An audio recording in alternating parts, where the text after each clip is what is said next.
All right, well, by the microwave popcorn algorithm, if nobody new has shown up for 30 seconds, it's time to go. I'm Scott Fahlman. I'm a professor emeritus now in language technologies. Been working most of my career on knowledge representation and reasoning, the symbolic stuff. But for about 15 years in the middle, I did work on artificial neural nets. Actually, I was around when it really got started. I helped to recruit Jeff Hinton to come to Carnegie Mellon in 1982. He was here for about 7 or 8 years. Didn't particularly like the idea of getting U.S. government Department of Defense funding, so he decided to move to Canada where everything is peaceful. And that was a good move because shortly after the work I'll describe here, the funding in the U.S. really went to zero. And if I wanted to get paid, I had to find something else to do. So I went to work on some other things. The money in Canada never quite dried up. There never was much of it to begin with, but it didn't go away. So he and Yoshua Bengio got to continue working on neural nets. Jan LeCun also was one of the early neural net pioneers. He was able to make a practical product, something that would read handwritten numerical digits, zip codes, numbers and checks, stuff like that. So he had enough commercial relevance that he could keep going. And, so they kept the flame alive in their little monasteries in Canada. And faster machines came along, and the rest is, you all know about the current explosion of interest. So anyway, Big Shaw's, I've been giving a guest lecture in this class for some time, every time it's offered for the last few times. Got moved around because Big Shaw wanted to be in Amsterdam today. He's off doing something at the Rijksmuseum. So anyway, I'm giving this talk today. I don't know if it's the right sequence in the course, but this stuff is kind of off the mainstream anyway. So what I'll be talking about today is something called the Cascade-Correlation Algorithm, which arguably was the first deep learning algorithm ever. This thing, as we will see, builds just the network it needs, and since every time it adds a new hidden unit, it piles on top of the others, it could get 15, 20, 30 layers deep. And this is in 1990, which is a long, long time ago, almost 30 years. So here are the two key papers. If you go to my homepage and look at publications, these papers are available there. You can download them. You don't have to dig through dusty archives if you want to read more about this stuff. So 1990, and then the Recurrent version came out in 1991. You've had some exposure to recurrent nets, right? Time sequences, all that. Okay. So 28 years ago, the algorithms I'll be describing did build useful feature detectors 15, 20, 30 layers deep, sometimes even more, although that was for odd industrial data sets. The idea is to build just as much network structure as you need. As you all know, if you've played with current deep learning models, you look at the data and then you guess how many layers you're going to need. You guess how many convolutional layers, you guess how big they ought to be. Should it be 1,000 units in this layer or 1 million? Maybe 10,000, because that's what worked last time. There's no good theory, really, to guide us on that. So people get experience, and industry pays a lot for the experience. You know, if you've done 100 of these, you might have the right model in your head. You might have some heuristics that say, well, you know, the output is all patchy in the input space, the map of the outputs. So we're going to need a lot of hidden units. If it were 2 or 3 smooth blobs, then maybe not so many. You're going to need a lot of hidden units, rather. So what this tries to do is starts learning and adds the hidden units one by one. and ends up with a network that's pretty tightly what you need to solve the problem, or at least for many problems. So that's what we're headed for. This solves some problems back in the day that were considered very hard at the time. Learn some grammars, some other things we'll see. There was a benchmark called 2 spirals that everybody was using because it was very, very hard. You'll see examples of that. And this solved them better than the existing backprop algorithms at the time, better than the existing recurrent nets, faster, and more efficiently. In other words, it built a network that didn't have a lot of wasted connections. The original Cascor paper, Cascade correlation paper, but I'll use the word Cascor because it's quicker. At this point has 4,000 citations, but almost all of them are from long ago. And in the current wave of deep learning research, this stuff's been almost completely forgotten. I'm doing a little bit of work on the side to see if we can make it relevant to the current problems of today. And this ran on a single core 1988 vintage workstation, a whole lot slower than anything you guys have ever seen, powered by steam. I'm kidding about that. And we never attacked the really huge data sets because they didn't exist. You know, we didn't have all the databases, test databases of 1 million images and stuff like that. So at the time, I was looking at really 2 problems. We'd been playing with backprop, and the first thing I wanted to do was figure out if there was a way to kind of automatically choose what the parameters were, in particular learning rate, which is very, very critical.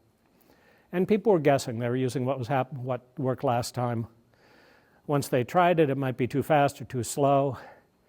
And by the way, when people these days report these great results, they often don't talk about how long it took to train the network. If they do, they're talking about how long it took to train the correct network once they found that. They might have tried 1,000 networks earlier and burned a whole lot of cycles, but that's never mentioned. So this kind of thing has the potential of saving the world a lot of cycles. So the quick prop algorithm, which I'm told was talked about in this class, was an attempt to get away with without choosing a critical learning rate parameters in advance.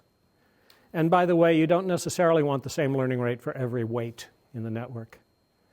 There are some dimensions in which things curve furiously, and you want to be a little cautious with the learning rate, and other ones that are really quite smooth. So I won't go into the details. It's been talked about before, but basically you compute your gradients, your partial of each weight with respect to the error. You take a very small initial step, you compute it again, and now you got 2 angles. And there are two approximations that we use. One is that let's assume things are kind of quadratic. Okay, you can think of it as the first 2 terms of a Taylor series expansion or something like that. But let's assume that fitting a quadratic curve through that is going to get you to more or less the right place than if you jump to the bottom of the parabola. And the second assumption, we are still updating all the weights at once. And the second assumption is that they're changing more or less independently, which is certainly not true. But that's the assumption that makes quick prop work. So for each weight independently, we get 2 slopes, fit a parabola through it, jump to the bottom. Then we see what the slope is there, and we jump. We might have overshot. We might have to go a little farther. Maybe we've nailed it. And you end up with different learning rates effectively being applied for each of the weights. Okay, and that usually got us like a 10x speed up and eliminated a lot of guesswork. So, you know, that was fun. But backprop was still much slower than I thought it ought to be. So why is backprop so slow?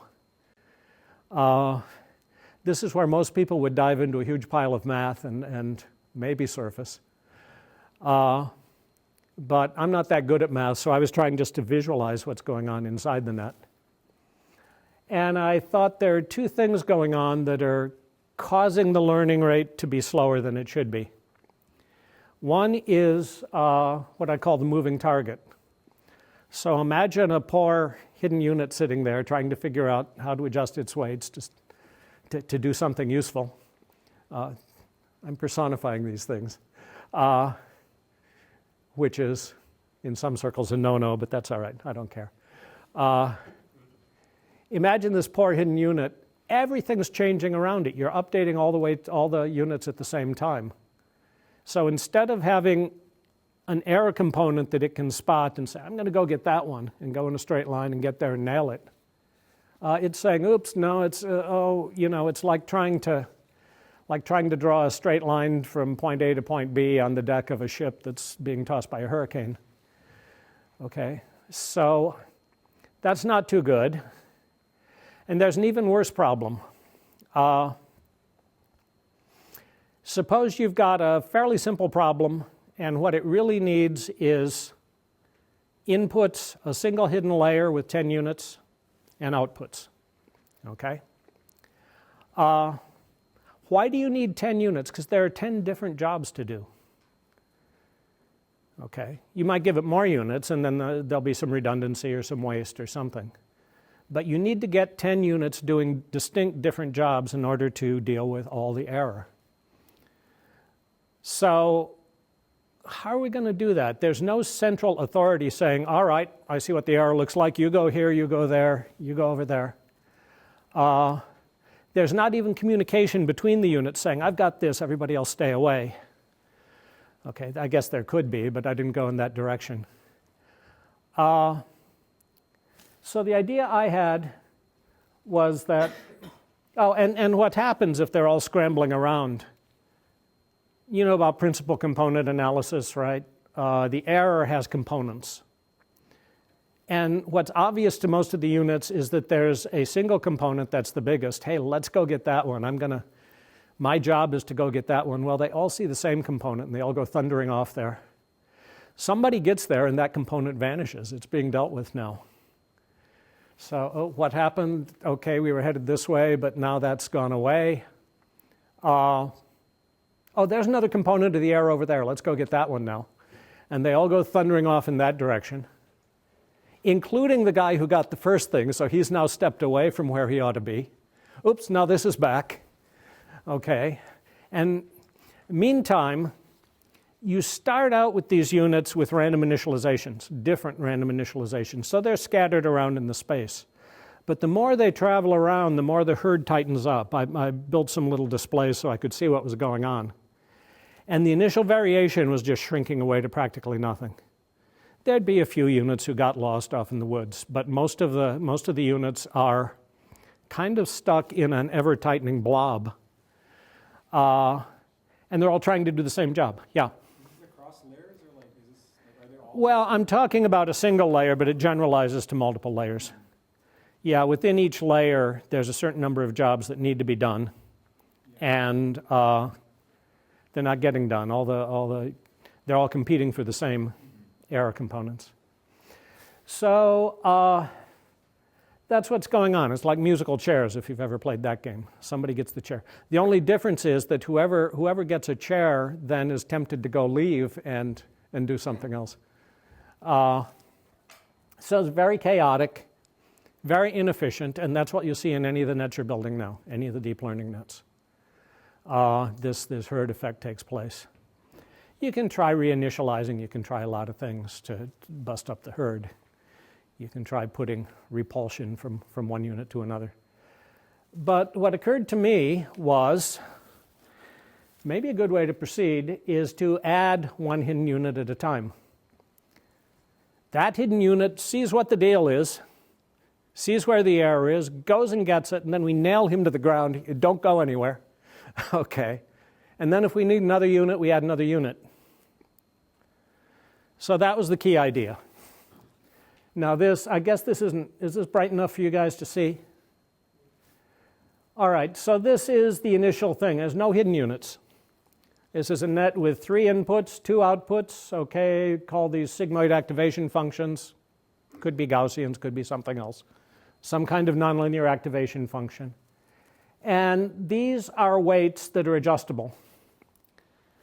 And the convention here is that the vertical line is adding up all the inputs it's getting, all the weighted inputs it's getting. So this times this weight plus this times this weight, and so on. Then it goes through the sigmoid and you produce an output. So the initial net is this, and you train it up. You've all heard about perceptrons and why it's very nice, but for most problems it's not good enough. There's things the perceptrons theoretically can't do. So you train this, it reaches an asymptote, and it can't do any better. It needs a hidden unit. Okay, so after a while you say, okay, this guy's doing all he can do. And then let's add a hidden unit.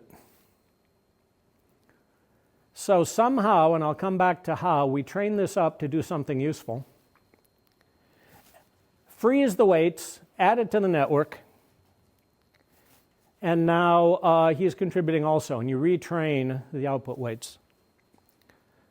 Now it's doing the best job it can with the original 3 inputs and with another dimension that's added as a nonlinear function of the first 3. Okay, so that's the game.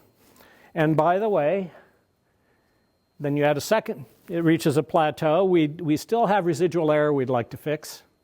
Okay, we're not satisfied yet, so let's add a second unit. I'll tell you how we train them in a minute. And the second unit we add, and the neat thing is that it takes not only the original inputs, but the output of this. So it can compute something that's a little more complex. Just as in a deep network, doing vision or something, you've got the edge detectors and the blob detectors and the shape detectors. These things start to build more and more complex features, more and more complex filters. All the original guy can do is cut a plane through the input space, hyperplane. And the next guy can do something a little more complex, as you'll see, based on not only the original inputs, but this thing. Okay? And why do we freeze them? Well, once they're doing something useful, we don't want them wandering off. Okay? Now we could unfreeze them and see what happens, but right now, the original version, we froze this. And so on. So here's the algorithm.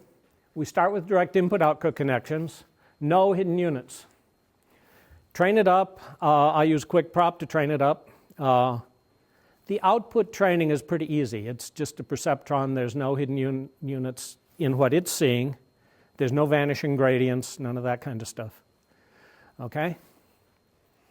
So you train up the output layer weights. You reach a plateau. If you're happy, stop, declare victory, go home. If you're not happy, if there's still error you want to fix, then we need to create one new hidden unit, and we do that offline. And basically, I create a pool of candidate units, but that's just because some of them get stuck, and I wanted to be sure I got a good one each time. Okay? So we could think of training just one new hidden unit, and we train it so that its output correlates with the residual error for each case. Okay, you know what the residual error is. It's what the thing is doing minus, at each output, what the thing is doing minus what you want it to be doing, or the other way around. And we train up its input weights so to maximize that correlation measure. Okay, there's a formula in the paper, but it's straightforward. And you tweak up the units, and in the candidate pool, some of them will be doing very well, a couple of them will be stuck off in the woods somewhere. And after it reaches a sort of quiescence, nobody's improving much, then you pick the one who's got the best correlation score, you're the winner. Now if you can correlate with the residual error, once you add this guy to the network, he ought to be able to cancel some of the residual error. Okay? And you do the output training again so that he's folded in with the others, and the error should go down. Train the output layer again. That's very fast and easy. You're not propagating back through the whole network. You're just looking at the outputs of these frozen hidden units. So you train that, and are you happy? If so, stop, declare victory, go home. Otherwise, add another one of these. Okay? Each time we throw away all the unsuccessful candidates. So when we pick the best one, freeze it and add it to the network, we call that tenure. Once you're tenured, you're not going to learn anything new. There's no incentive. You're frozen. And the rest of the network has to listen to you now. So that's tenure. Oh, and all the ones who didn't get tenure, they're just massacred. They're sent off to Google or somewhere. So you retrain the output weights and cycle. Do you all see generally what's going on here? Yes? What's different among the candidate units? They start at different random initializations. As we will see, it's possible for the candidate units to have different units with different activation functions, see what works the best, stuff like that. But we'll come to that. But basically, if they're all sigmoid units, they just start with different parts of the space. The training is not guaranteed to be convex, so they're not guaranteed to all win. Some of them can get stuck in various places. Yes? So, in current era, we see a lot of overfitting. So, was there a validation feedback when you quit, or was it just based on the training error? It depends what game you want to play. We looked at a lot of problems where the goal was to get all the cases right. But in a big industrial data set, something from the real world, you can do the same game everybody else does. You set aside some of the data, you use that as a validation set. And if it's getting better and better on the training cases, but now performance on the held out cases is getting worse, you know that you're starting to overfit. And that can happen. Here's, you start out, you don't get to overfitting as quickly because you start out with very few parameters. But as you add units again and again and again, you can easily overfit. And that just says, okay, that's all you're going to get out of this data set, go home. Okay? So here's a famous benchmark problem. This is the one I was actually using to develop this whole idea. And this was a famous benchmark problem back in the late 1980s. This is a two-dimensional input space. There are two analog inputs, two continuous inputs, okay, that define a 2D space. And all these black and white dots are training examples. And we want the white dots to say, give a 1 output and the black dots to give a 0 output, or 1 minus 1, whatever you've got going. So what we would like to do is show it all these data points and have it learn all of them, and then see if that indeed captures the kind of generalization you'd like it to. Okay. First of all, see how hard it is. There are an awful lot of things that people were trying that just could not solve this problem. It's a pretty hard problem for a backprop net. Now, these days, you'd use 1 billion units and it would nail it, but probably by overfitting. But back in the day, we were using 15 units, and that took all night to run. So here's one of the, I did a little cherry picking. This is one of the nicer examples. It created 12 hidden units. At that point, it was getting all of these cases right. Yes? Oh, were they trying, were they also using SVMs with different kernels for these problems, or no? Like a radial kernel, wouldn't that be able to solve it? Yeah, well, the best kernel for this happens to be spiral units.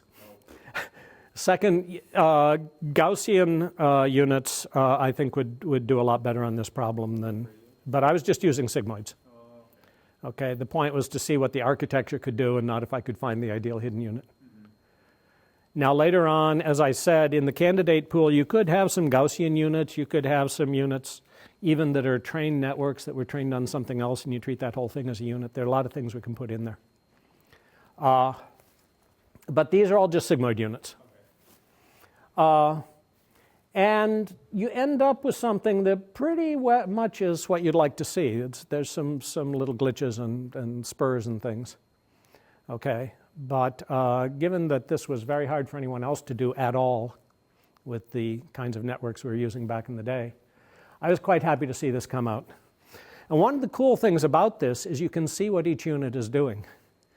You know, people agonize over these current deep learning nets. You can't tell what's going on inside.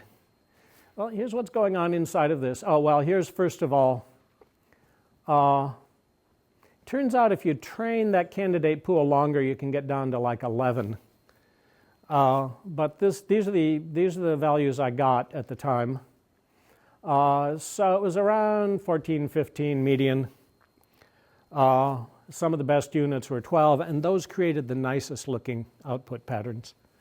So it's kind of worth fighting to keep the number of hidden units low if you want to not be overfitting.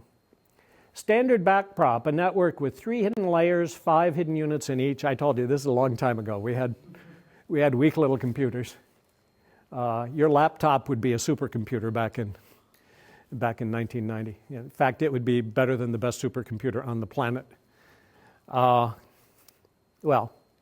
at least if you got a Mac. I don't know about Dell's. But backprop 2555 and 1 output. We trained 20,000 times through the entire training set.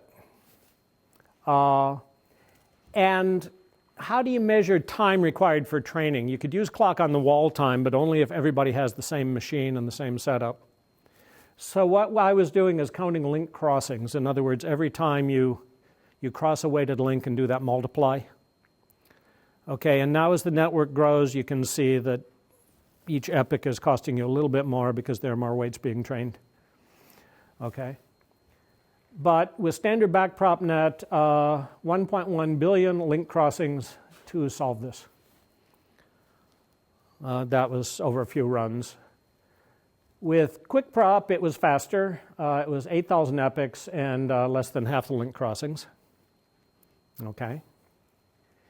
And with Cascor, it was 1,700 epochs and 19 million link crossings. So, 50 times faster?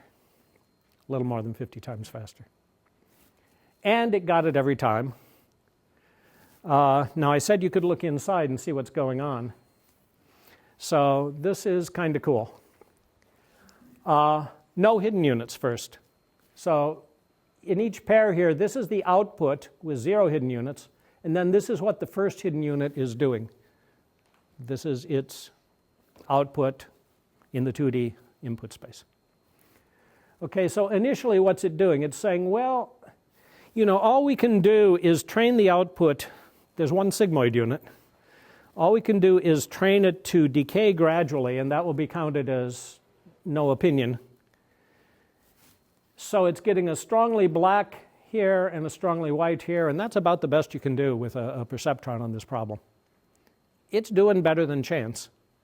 Okay, it's getting something. We just improved on the state of the art, which is nothing. I hate the state of the art. And then the first hidden unit, for some reason, puts a cut through here. Okay, it's 1 on one side, it's white on one side and black on the other side.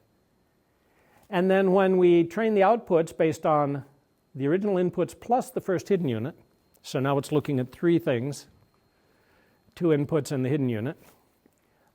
This is what it produces. Well, you can see what it's doing. It's going, the next bunch of white and black it can get is this bunch here and this bunch here.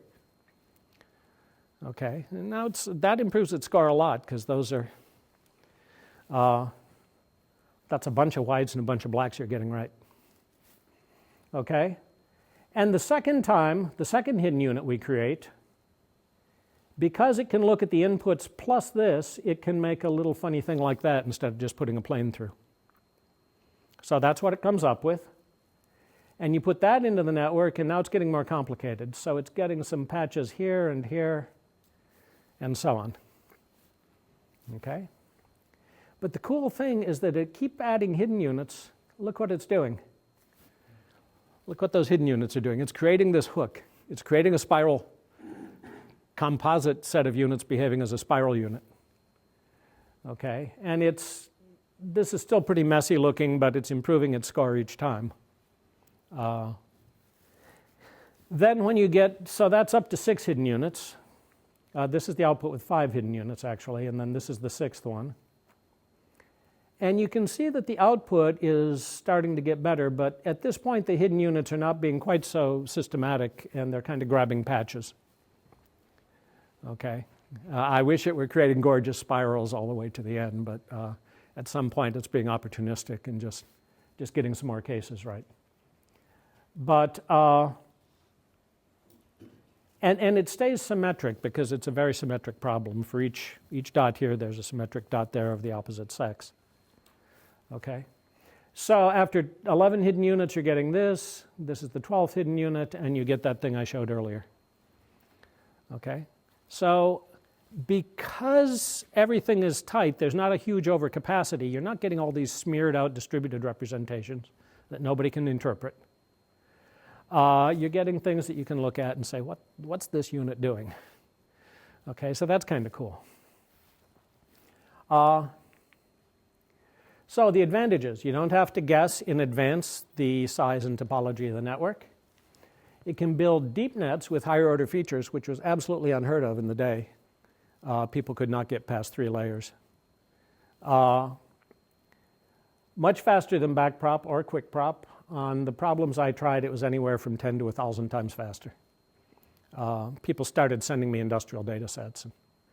An amazing thing happened.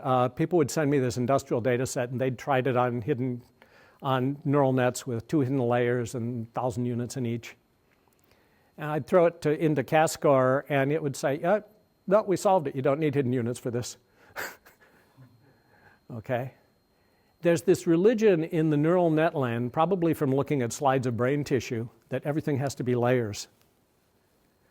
Okay, and some students, Kevin Lang and Michael Whitbrock, discovered that if you have shortcut layers, you could learn things like 2 spirals much quicker. Okay, now that's been rediscovered 3 or 4 times. You've got these residual nets now. Then they forget it completely, and then they remember, they go back to standard layers again. For a lot of the industrial data sets that people were struggling with and they sent to me, either it needed no hidden units or 1 or 2, okay, for things with thousands of data points. And after that, it really wasn't doing any better. You were doing as well as that data set would support. So interestingly, this is also a good way of discovering things that don't really need so many hidden layers. The problem is this. Very often, the output is almost a function of some of the inputs, especially if you've got a big high-dimensional input space. Well, I say almost. Maybe you need a hidden layer, maybe you need 2. You want to combine some things in nonlinear ways.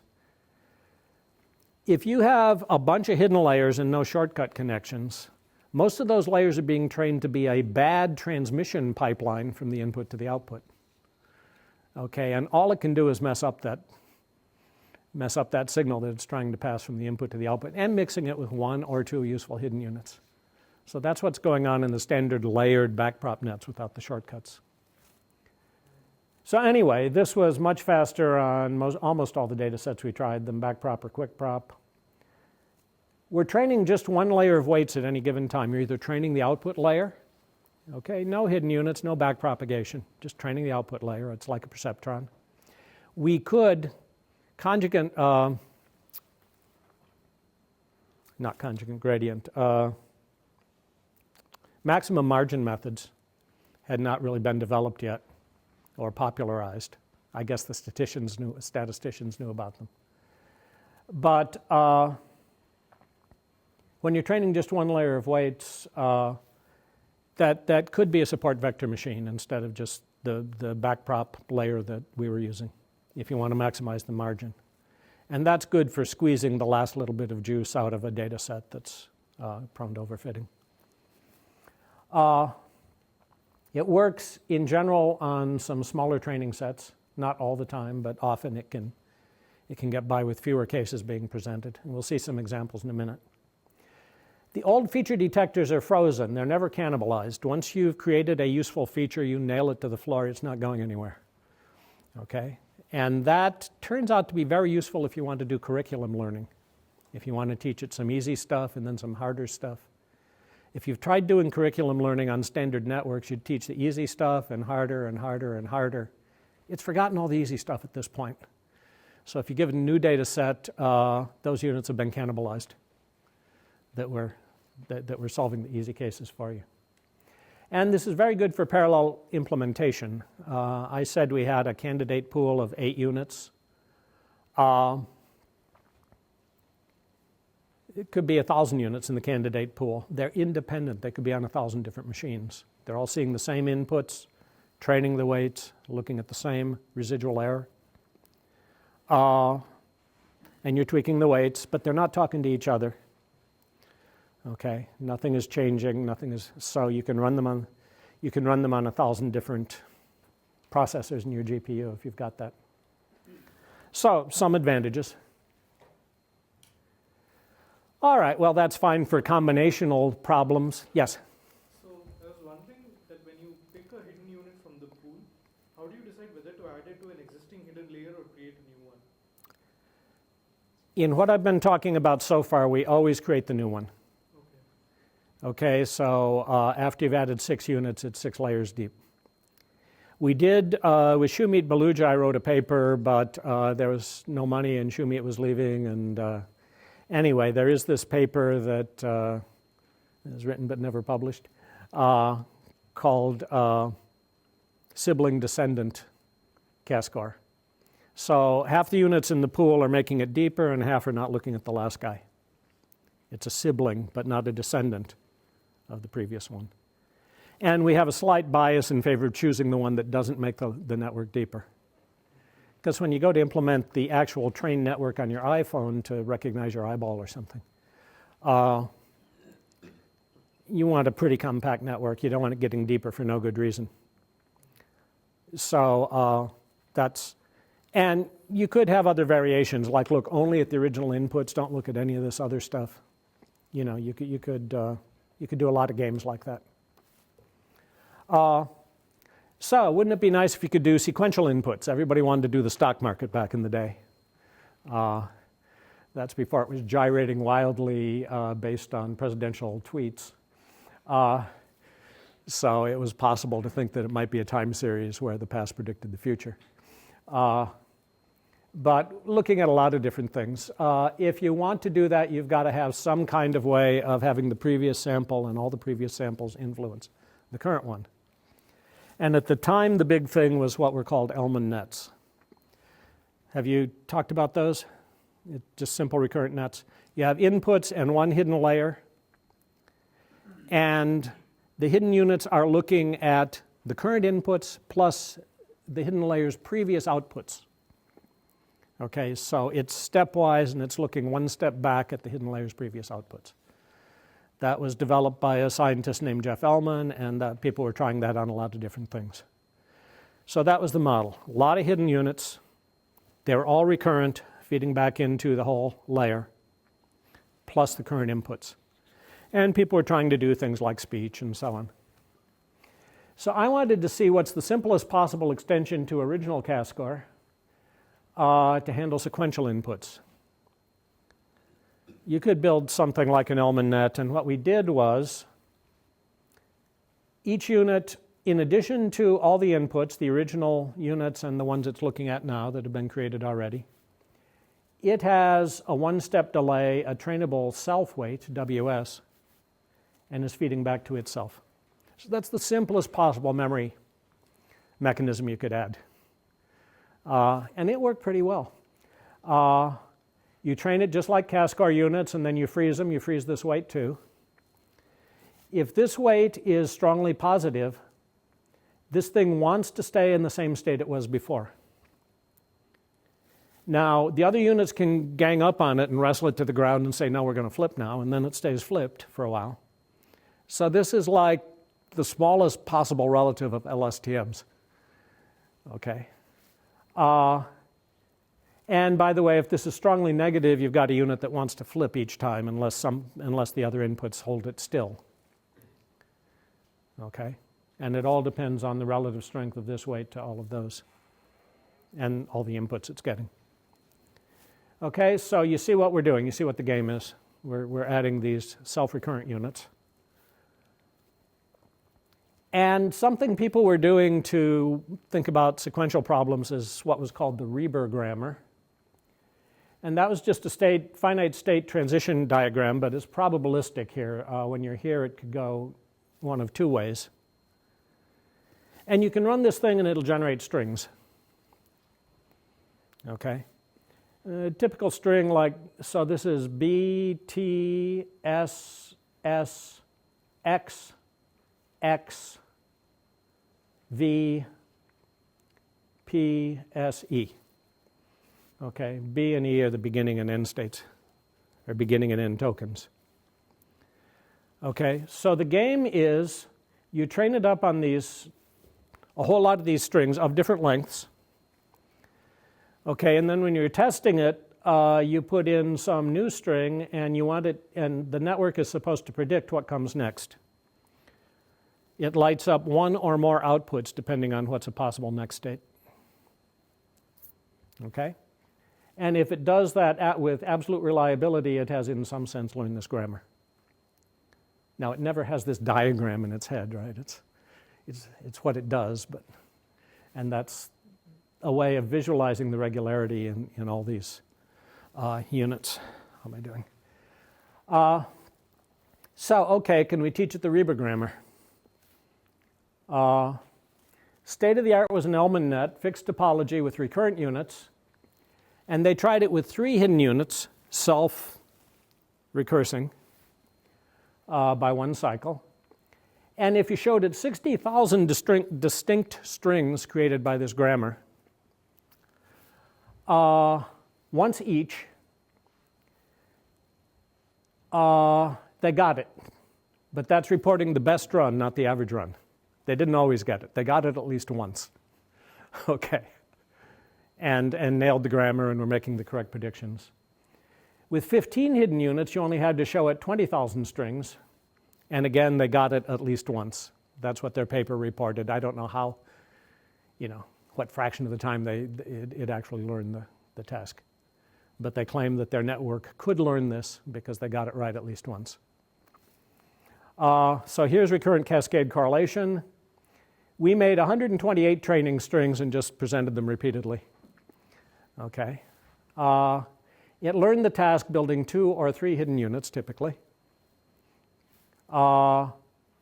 It took 195 presentations, or 25,000 string presentations. So it's kind of like this, but the same string over and over and over. All tested perfectly on new unseen strings from the same grammar. Okay, so and that was pretty fast back in the day. You presented 25,000 strings total, but it was really 128 strings shown repeatedly, and it got the idea. It actually got the idea so it could generalize. Okay? So we were pretty excited about that. So let's give it a harder problem. The other thing people were worried about is the extended Reber grammar. So you get the beginning state, and then you show it a T or a P, and then you have a string that's generated by the Reber grammar. And then instead of going to the end state right away, it has to spew out the T or the P again, and then it comes out. So it has to remember the first thing you showed it, produce that at the end, and then stop. Okay, so this is a job for LSTMs, right? Except we could do it with this little thing.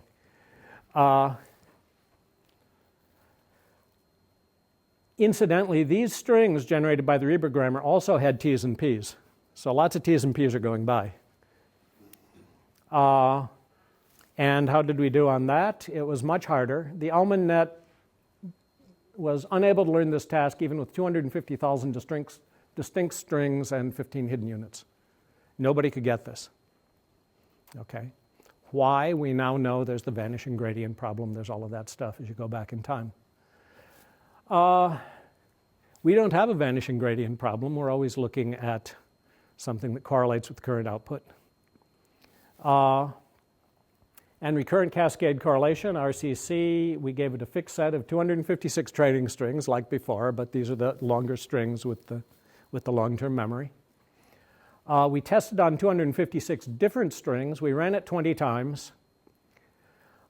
It perfectly learned the thing 11 of 20 runs, meaning it did perfect results on the testing strings. On the others, and typically built 5 to 7 hidden units. And it's still pretty small net by today's standards, right? When's the last time you saw one of these deep learning nets with 5 or 7 hidden units? The worst performance on the other strings was 20 test set errors, meaning 20 errors in one output at least out of 256 distinct string presentations. So it's getting it almost right. Once in a while it makes a mistake. So it's either learning it or coming very close to learning it. The training required an average of 288 epochs or 200,000 string presentations. Again, that's not too bad by today's standards. It did keep me up all night. These were slow machines back in the day. And if they crashed, you had to start it over by hand. And, so some long nights watching these things converge and thinking about what they're doing. And then I thought it would be nice to have another sequence test, so let's teach it Morse code. Do any of you know what Morse code is? Okay. It's what people used to have to do to get an amateur radio license. You had to know Morse code because in the early days of radio, there was no voice. It was like ... .. And during World War II, there were people who were very adept at tapping these things out. In fact, you could even tell which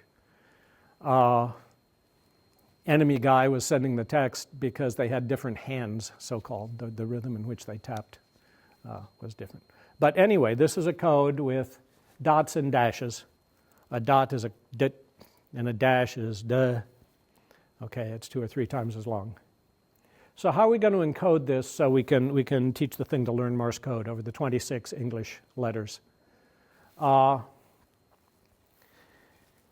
What we decided to do is a dot would be 1, 0, with just one input coming in, right, sequential. So it's 1 and then it's 0. And a dash is 1, 1, 0. It's longer. Okay. So if you have the letter V, when you get to the end of the letter, we add an extra 0. So whenever you see 2 zeros in a row, you're done with that letter. You should say what letter it was. And you should say, I just saw the end of a letter. So there's one output we called the strobe, which says, I'm done with this letter. I saw 0, 0. And at that point, and only at that point, it lights up one of the outputs saying what character, which of the 26 choices it was. Okay, so a bit challenging. And at the start of each letter, we zero the recurrent memory states. So that strobe output could just be fed back into the machine and say, start over. Because you don't want stuff carrying on from the previous trials. So that's what we were asking the network to do. Everybody got that? We trained it on the entire set of 26 patterns repeatedly. In 10 trials, it learned the task perfectly every time. Average of 10.5 hidden units created, which is kind of cool because these strings can be up to 12 time steps long. So it's not even a hidden unit for each time step. And it's not a hidden unit for each character you could produce. They're working together somehow. So the fact that this was a little bit smaller than those numbers I thought was pretty cool. It's not doing something really stupid. And it took an average of 1,300 epochs to train this through the whole set of 26 patterns. And each pattern is anything from 4 to 12 time steps long before it got the 0, 0. 3 to 12 time steps long. So how about curriculum learning? Okay. What if we taught it the easy ones, and then we teach it some harder ones and harder and so on? So we broke the training set down into bunches. The first one was letters E, which is just 1 dot, so it's 1, 0, 0. The second one, and T, 1, 1, 0, 0. Okay, so we train those outputs in the strobe. And then these are 2 dots or dashes. These are getting more and more complicated. 3, 4, 5 is the max. Okay? So we broke it up more or less by... Now, Morse was a smart guy. He understood a little bit intuitively of information theory, and he knows that E and T are the most common letters in English, so we'll give them the short codes. And X, Y, and Z get long, messy five dot and dash codes. So we trained on the whole set at the end. We trained on each of these sequences separately, trained on the whole set at the end just to bring it all together. We ran this 10 times. E and T were learned perfectly, usually with 2 hidden units. Each additional lesson adds 1 or 2 units. Okay, each new group of things. The final combination training added 2 or 3 additional hidden units just to say, okay, bring it all together. And overall, all 10 trials were perfect and built an average of 9.6 units. So this is building a smaller network than without the curriculum training. If you look at the number of epochs, it's actually a little more. But these epochs are only like 1/5 of the number of patterns. We've broken the... So if you look at the number of actual pattern presentations, it's smaller, and on the average, this saved about 50% of the training time to do it episodically rather than just all at once. So that's tantalizingly interesting for hard problems that you want to train little by little. And then the money went away and I stopped working on this. I still needed to get my salary, still needed to eat. There was zero money for this stuff. I've come back, I'm working on it a little bit now just to bring it up to the 21st century standards. But so over the years, there have been a bunch of variants. Cascade 2 is something I came up with. It uses a different correlation measure. If you want continuous outputs, like you're predicting the value of the stock market tomorrow, or some industrial problem with continuous outputs, the original Cascor tended to make hidden units that would saturate, and it wasn't good for producing smooth outputs. So we used actually something more like just backpropagating instead of coming up with the maximum correlation for the candidates in the pool. And it's worse on discrimination problems and it's better on continuous value output problems. So that was Cascade 2, so-called.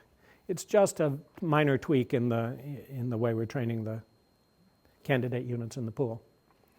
Mixture of descendant and sibling units I talked about already. One thing we wanted to look at, and a few people have looked at, but I don't think they've at all exhausted the possibilities, is to look at, as I said, recurrent cascade correlation was the simplest possible feedback, simplest possible mechanism to deal with sequences.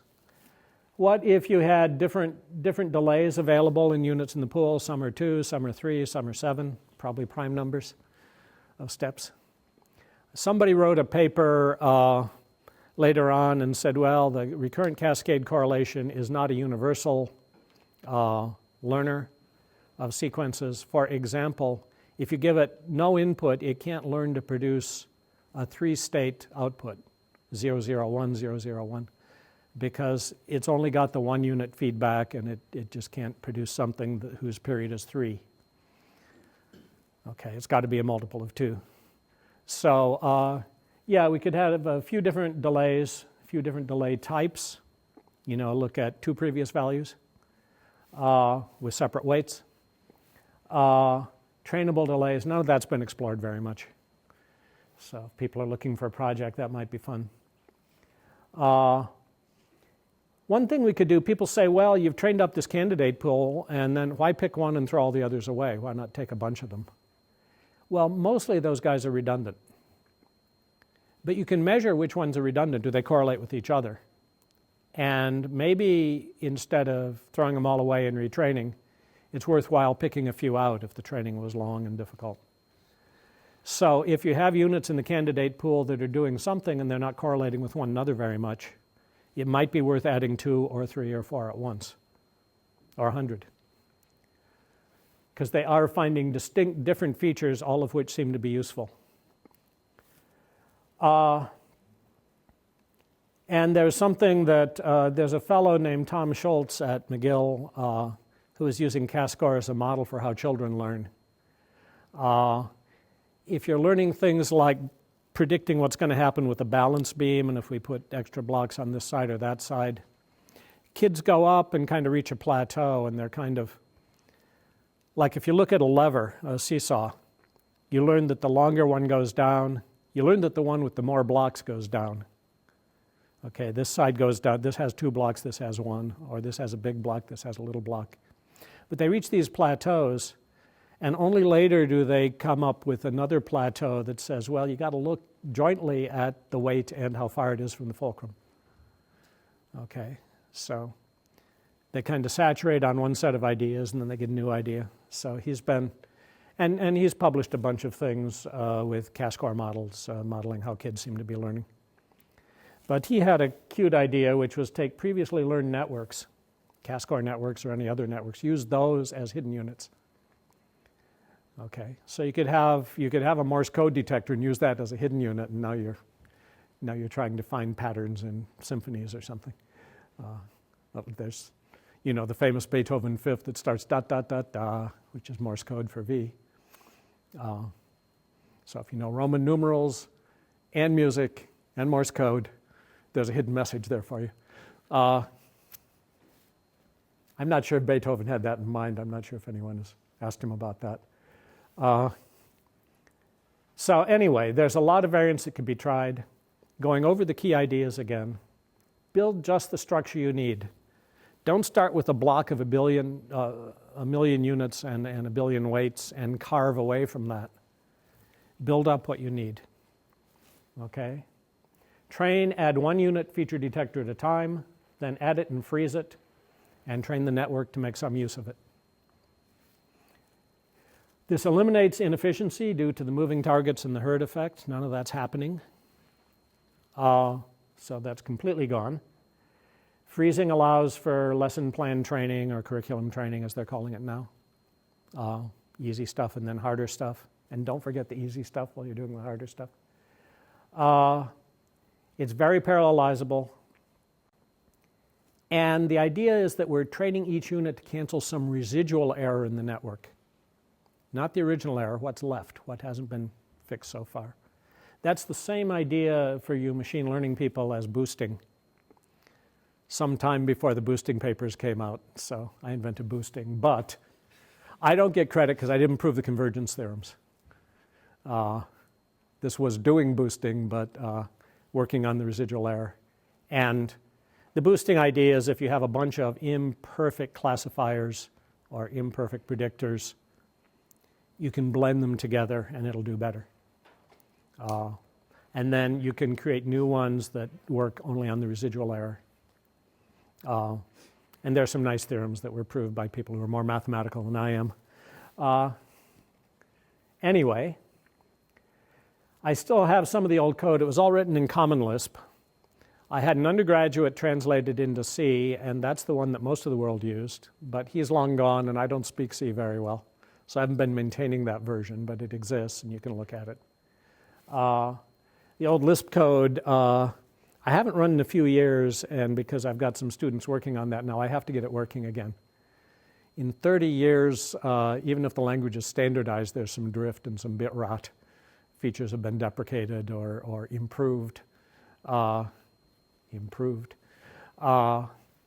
So actually this weekend I'm going to try to get that back up in Lisp so we can replicate all the old experiments. Because I've got some students, as we'll see, who are trying to re-implement this stuff in Python, and the first thing you want to do is see if it's exactly the same as the old one. Then put in your new ideas. So I've got to get the old one working so I can tell them the exact parameters to use, and after two things it looks like this, and so on. So I have the old code. If people want to do any kind of project, you can get the old code. My primary focus is the scone knowledge base. That's what I'm focusing most of my research on, which is, I hate the term, but good old-fashioned AI, symbolic reasoning and knowledge representation. I'm trying to replace that term with neoclassical AI. I think that sounds much better. But whatever. That's not going to catch on, I'm afraid. So I'm writing a tutorial book on scone that's basically titled Knowledge-Based AI. As opposed to data-based AI. We'll see if that catches on. It might be worth trying these to look at real natural language grammars and some things of serious size. I was talking to Bikshaw about, because he does speech and noises, if instead of an analog signal, which is pretty messy to deal with, I could get the pre-processed tokens, what's coming out of the signal recognizers, then we could see if RCC can fit them into words that it's seen, if we can train it up to do something like that. And he seems to think it should be possible to give us a nice stream of tokens rather than a nice stream of waveforms, which I don't want to deal with. Fourier transforms and all that stuff. So play with the memory delay model. If you really do want continuous signals, you probably need to be able to tune the memory time, the recurrent time. And that gets pretty complicated. I think one can do a convolutional model of this. I think the pool could have very expensive convolutional units that instead of looking at a bunch of inputs, do the scan thing. Okay. And because they're very expensive, they have to do a really good job, but for certain visual domains, they'll do that and beat the competition. So the hope is that all this, we can get away with less data, much less computation, faster learning, relatively compact networks that are ultimately produced, networks that are more explainable because there's not a lot of wasted hidden units inside that are doing God knows what.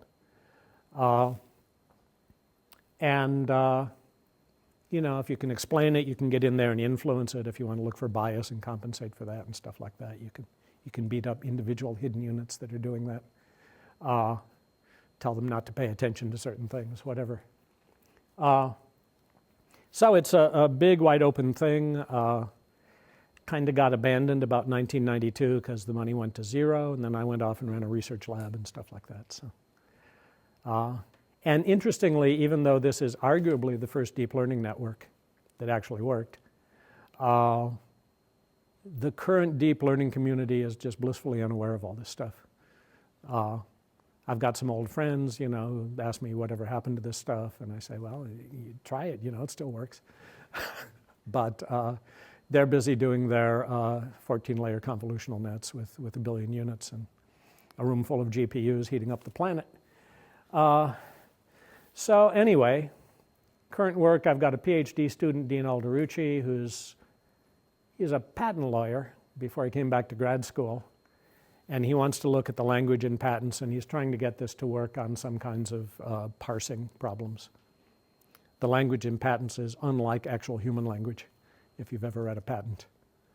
The lawyers deliberately try to make it as general and obscure as possible so that their claim will cover the more things. So along the way, Dean has got the thing running more or less on Graham Newbig's DINET toolkit, which is like TensorFlow, or it's his version. It's not backed by a huge company, so it's less known.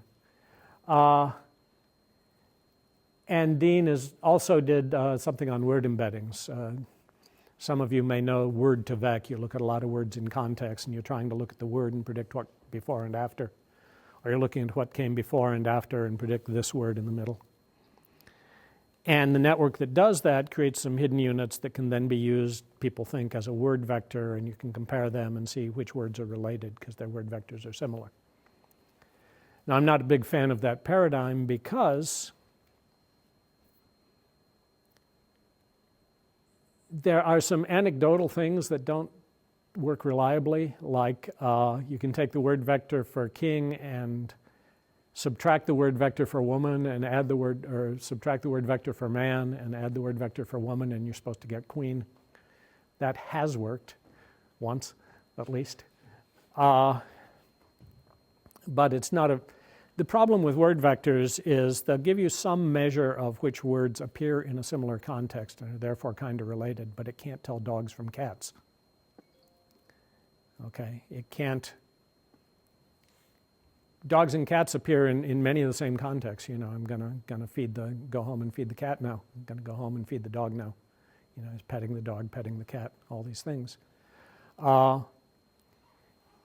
If the difference between a dog and a cat is crucial, then word vector is not going to tell you what the differences are. If the difference between a king and a queen is crucial for some decision, like what are the rules for who inherits the throne, king and queen are almost identical. People bow to them, they eat off golden plates, they live in a castle, right? Some fairy tale world. So they're very, very similar concepts, except there's a crucial difference, and for some kinds of discriminations, those are all important. Anyway, what Dean did was, despite all those reservations, got a thing, did word to vect and ran a bunch of words through and looked at the hidden units that were created, and those were meant to be the most salient thing in the word vector and then the second most and third most. If you look at word vectors and distributional semantics models that are being created, you usually get 100 features and you're just comparing things by cosine distance between the two vectors. But there's no way of saying, no, just look at these features here. These are what matter for the problem at hand. And at least in what Dean did, the features seem to be rank ordered by which are the most strongly predictive and then the second most strongly predictive and so on, because they're being created one at a time. I also have an undergrad, Ian Chu, who's ported Cascor to Python. There's some little glitch right now. He's trying to make sure it actually does the same thing as the original Cascor. And he's trying to get it ultimately running on TensorFlow Eager. TensorFlow is this big toolkit for doing neural nets, and most of you have played with it. It doesn't like networks that change. There's a whole lot of setup, and then you run it forever. But there's something called TensorFlow Eager that is a little easier to get changing networks into. So he's been playing with that and is trying to get that going. What we'd like to be able to say is, look, here's old original recurrent Cascor. Here's some sequential problems. Look, we're faster. Still, obviously you got a faster machine than I do, but other things being equal, this is faster. We're having an awful time finding sequential benchmarks where they actually report the time. They're always reporting the generalization score. And if they report the time, it's clock on the wall time, and that's not useful to us, because we don't have the same machine they had. So they're not reporting things like number of multiplies done. So it's very hard to find problems of modern size, actual NLP problems that actually have been reported in a way that we can compare. I suspect we're going to be faster, but I'm not sure. So that's where we are. The end. Questions? All right. I've overwhelmed you all. Or completely satisfied, and you know exactly what I was trying to get across. Yes? Except you. Compared to the modern networks that we see nowadays, do you think there's anything which you see as a sort of disadvantage or a flaw why people haven't really? We don't know.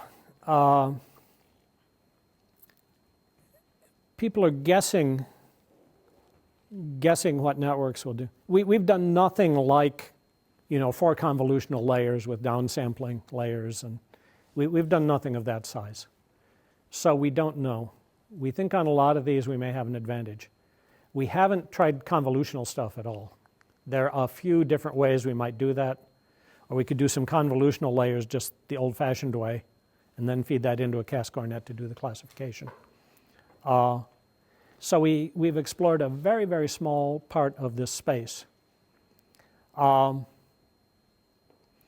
is this one disadvantage with the recurrent Cascor net, that it can't do mod 3, okay, or 7 or 13. There was a rather obnoxious paper. It just had kind of a snotty tone to it that said, quick prop is neither quick nor proper. So the guy tried quick prop on a bunch of modern problems and got pretty bad results. Turned out he was doing a ReLU hidden units, which are not doubly differentiable. So, of course, this thing that's fitting parabolas is not going to do great on that as the update function. So there are shortcomings that have been reported here and there. It's greedy. You'll never guarantee that you've got the optimal solution, but then neither do the other guys. So if somebody could get guaranteed optimal solutions, that would be better still, unless the amount of work required to do that was utterly intractable. So I can't point to a lot of disadvantages, except there are fewer people working on this, and we don't know much about what the space looks like. I've had people from Google, I've got some friends at Google who say, oh, this is really cool, somebody should work on that. And they've even give us a little money to, to support Dean at least to play with this. But it's year-to-year money, so we're extremely grateful, but I can't go take on a grad student if I've got money every year and they say, well, we don't count on getting it next year. So I can pay for students I already have who weren't expecting to be covered. So not many people are working on this, and the space is not very well known. And I'm kind of preoccupied with the symbolic AI I've been working on. I want to get this book out, because that's the half of AI that's being totally neglected. I think when we build human-like intelligent systems, all the sensory motor stuff is going to be some kind of deep learning. Probably not the current algorithms, maybe something more like this, maybe something different, but some kind of deep learning. And all the stuff that we feel ourselves doing, all the conscious symbolic reasoning, and that is connected to natural language input and output, I think that's all going to be much more like AI used to be, like the symbolic stuff. And if I'm right, and there are all these papers coming out from people who've been wrestling with neural nets, and now they're saying, well, this is great stuff. We're doing things we could only dream of 10 or 15 years ago. But we're not going to get to common sense from here, because here are some common sense problems that just aren't going to throw out of the net. And these are well-informed people who've been in the deep learning space. They're saying, well, it's great. We're moving forward. We're making progress. But here's a class of problems we don't think we can get to. Sadly, nobody has a clue. Well, I think I got a clue, so I got to finish the book. So to show them what kind of representation system might work for the symbolic, conscious kind of AI. But with this explosion going on, it would be kind of sad not to put a few cycles into seeing if I can update this stuff too, or encourage some students to help out. Okay, well, we're 5 minutes early. I don't think anyone will complain about that. Thank you all.